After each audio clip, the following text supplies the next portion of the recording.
Oletteko valmis antamaan henkenne sodassa Suomen itsenäisyyden säilyttämiseksi?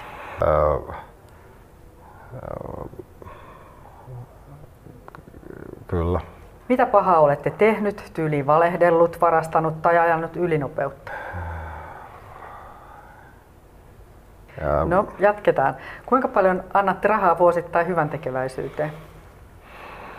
Tuommoisia skenaarioita on joskus päässäni pyörittänyt, mutta kyllä se olisi hyvin rankka paikka. Saatte tietää, että odottamanne lapsi on vammainen. Haluatteko abortin?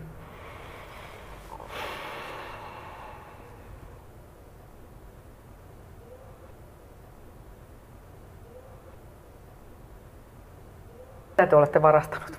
Muistan ainakin varastaneeni irtokarkkeja, partiolaisten kalenterin tai joitakin satoja euroja ja myös ajanut ylinopeutta.